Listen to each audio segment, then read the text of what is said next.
Assalamualaikum warahmatullahi wabarakatuh. Bismillahirrahmanirrahim. Hausamin wa tersamin bismillahirrahmanirrahim sama khosa barhudin biwasilati al-Syekh Muhammad Abdul Ghufran al-Bandani radhiyallahu an. Al-Fatihah. A'udzubillahi minasyaitonir rajim. Bismillahirrahmanirrahim. Alhamdulillahirrahmanirrahim. Salam Pancasila. Baik, malam ini saya akan membahas sejarahnya Syekh Sulaiman Ar-Rasuli. Ini tahun kelahirannya tahun 1871 Masehi sampai hidupnya itu tahun 1970 Masehi. Jadi menangi zaman kemerdekaan. Jadi secara umur beliau Syekh Sulaiman Ar-Rasuli ini umurnya 99 tahun. Syekh Sulaiman Ar-Rasuli Al-Minangkabawi ini lahir di Candung, Sumatera Barat, tepatnya tahun 1287 Hijriah atau 1871 Masehi. Karena memang saat itu zamannya Syekh Sulaiman Ar-Rasuli, termasuk kemarin juga kita bahas Mbah Fakih Mas Kumambang dan ulama-ulama yang lain, gencar-gencarnya paham Wahabi pada saat itu, yakni dari pemikiran Syekh Muhammad Abduh dan muridnya Sayyid Rosyid Ridho. Ini pemikiran pembaharuan yang mana pada saat itu gencar-gencarnya, yang sekarang masyhur pemahaman ini atau paham-paham dengan istilah paham Wahabi. Nah inilah kalau kita mengingat sejarah ulama Nusantara, dan kemarin bahkan Ustadz Ubat menyampaikan ada karangan kitab atau buku dari Abu Yamam Fernal Bandani sampai mengupas pola-pola Wahabi yang masuk dan nyusup ke Indonesia ini, termasuk kemarin saya dengar nyusup ke pemerintahan-pemerintahan. Ini yang perlu diwaspadai bagi kita semua pada saat ini. Bahkan Abu Yamam Fernal Bandani sudah menyampaikan bahwasanya dari para pendatang ini, mereka sudah masuk ke pondok-pondok pesantren untuk mendoktrin dan bahkan melupakan Pancasila, Merah Putih dan NKRI. Terbukti kalau kita syiar ada beberapa daerah masuk pengajian malah yang dibawa bendera Palestina. Makanya ini sangat menyayangkan sekali. Kita sebagai warga Nahdliyin, sebagai warga Indonesia, harusnya lebih baik kita membawa bendera merah putih. Lelah kok pas ada bendera merah putih depan saya. Ini lebih baik karena apa dan lebih afdol.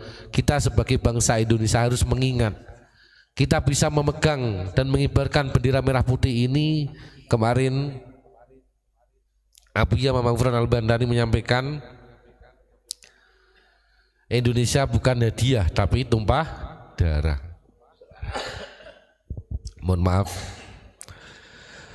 saya akan membahas ini sanad keilmuan ya, karena memang ulama Nusantara ini yang sesuai dengan disampaikan Abu Yamam Fernal Bandani bahwasanya sanad keilmuan, sanad guru dan nasab silsilahnya adalah semua asli Nusantara. Di sini disebutkan bahwasanya Syekh Sulaiman Ar-Rasuli ini mengambil sanad torekohnya. Ini saya mengambil dari jalur torekohnya dulu. Jadi Syekh Sulaiman Ar-Rasuli ini seorang ahli torekoh atau mursyid Naksabandiyah, yang mana beliau mengambil sanad torekoh Naksabandiyah ini dari jalur Syekh Muhammad Arsyad Batu Ahampar. Kemudian mengambil sanad ilmu alat ini dari Syekh Tuanku Sami Biaro. Dilanjutkan juga ia menuju Sungayang bersama guru tuonya yaitu Tuanku Kodi Salu untuk menemui Tuan Syekh yang bergelar Tuanku Kolok. Jadi nenek dari Profesor Mahmud Yunus. Karena ini bahasa-bahasa Padang, jadi saya belum fasih untuk menyampaikan ya bahasanya. Dan disitulah termasuk Syekh Sulaiman Ar-Rasuli ini berguru di Timur Tengah. Di sana termasuk berguru kepada Syekh Ahmad Khotib Al-Minangkabawi, ada Syekh Nawawi Al-Bandani, ada Syekh Mahfud Termas, ada ulama-ulama yang lain pada saat itu yang mukim dan mengajar di Timur Tengah pada saat itu. Syekh Sulaiman Ar-Rasuli ini pendiri, termasuk di sini disebutkan ada PERTI, jadi Persatuan Tarbiyah Islamiyah, yang mana ini nanti menjadi sampai sebuah alat politik dalam kemerdekaan, tetapi ranahnya di dunia pendidikan. Jadi singkatan PERTI ini adalah Persatuan Tarbiyah Islamiyah ya tadi ya.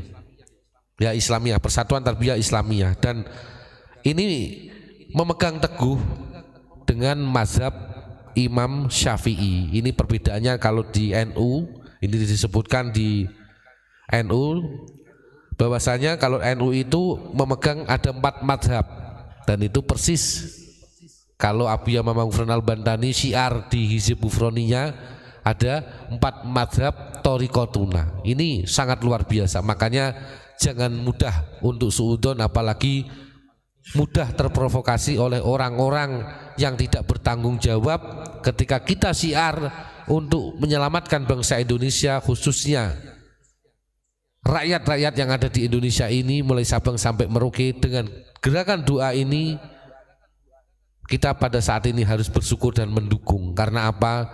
Kemarin saya menyampaikan sejarahnya Mbah Dalhar. Di situ juga ternyata waktu peperangan para kiai-kiai ini hanya kiai-kiai khos yang ditunjuk, termasuk Mbah Dalhar juga membaca Hizib Nasor. Termasuk ada Dalail Khairat ya. Nah ini Ustadz Sakur yang paham ini. Dalail Khairat, yang Ustadz Sakur ini kan dulu ikut Dalail juga yang paham. Nah di sini kan menyebutkan bahwa sejarah ulama Nusantara sesuai dengan dawuhnya Abu Yamamah Ghufran Al-Bantani bahwasanya kita serang dengan doa. Dulu terbukti meskipun kontak fisik, tetapi para kiai-kiai ulama Nusantara pada saat itu dengan keyakinannya kepada Allah Subhanahu wa taala, munajat dan riyadah serta diikuti dengan tirakat, alhamdulillah penjajah pun bisa pergi. Dan saat ini kita jangan terlena lagi, karena apa? Masih dijajah oleh Ba'alawi Yahudi. Dengan apa? Lewat penjajahan agama, termasuk budaya dihilangkan, dan kitab-kitab yang sudah dirubah oleh Wahabi, dan masih banyak yang lain, kalau disebutkan sangat banyak sekali. Tapi inilah pentingnya kalau kita membahas sejarah ulama Nusantara, semua mempunyai peran masing-masing. Di sini Syekh Sulaiman Ar-Rasuli jadi pernah sampai saat itu waktu ada tahun 1950-an ini pernah mengadakan yang membentuk sebuah badan yang dinamakan dengan Konstituante. Jadi ketuanya saat itu yang ditunjuk adalah Syekh Sulaiman Ar-Rasuli, dan kemudian Konstituante ini kan dibubarkan oleh Pak Karno dengan dekret Presiden 5 Juli 1959, dan ketuanya saat itu adalah Syekh Sulaiman Ar-Rasuli dari Minangkabau. Adapun dari karya semua ulama Nusantara, saya sangat kagum. Ternyata ulama-ulama Nusantara itu pasti kebanyakan punya karya, bukan jiplak ya, tapi karya. Kitab-kitab yang sangat luar biasa ini yang harus diketahui oleh masyarakat Indonesia. Yang pertama ada kitab Sirat fil Isra wal Mi'raj, ini Mi'raj Nabi. Yang kedua ada Tasmaratul Qulub Ihsan fi Wiladah Sayyidil Insan, ini tentang Maulid Nabi. Ada kitab Dawaul Qulub fi Qisas Yusuf wa Yakub, ini sejarah Nabi. Ada kitab Risalah Al-Aqwalul Wasithah fi Dzikir war Rabithah, ini tentang tasawuf. Ada kitab Al-Qaulul Bayan fi Tafsiril Quran, ini tentang ilmu tafsir. Ada kitab Al-Jawahirul Kalamiyah Usuluddin. Ada kitab Sabilus Salamah fi Wirid Syaidiyah Usman, ini tentang isinya doa-doa. Ada kisah Muhammad Arif tentang tasawuf. Ada perdamaian adat dengan syarak, pertalian adat dan syarak di Minangkabau, pengangkatan penghulu-penghulu di Minangkabau. Termasuk di sini yang terakhir ada Al-Aqwal Al-Mardiyah.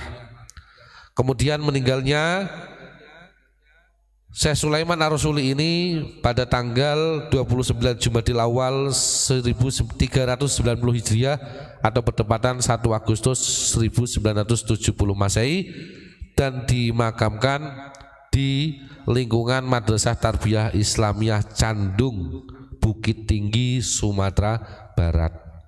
Nah, di sini singkat cerita, semoga kita semua mendapatkan keberkahan dari Syekh Sulaiman Ar-Rasuli biwasilati Syekh Muhammad Abdul Ghufran Al-Bandani radhiyallahu an. Al-Fatihah. A'udzubillahi minasyaitonir rajim. Bismillahirrahmanirrahim. Ya. Terima kasih. Wabillahi taufik wal hidayah. Wassalamualaikum warahmatullahi wabarakatuh. Salam Pancasila. Salam Pancasila.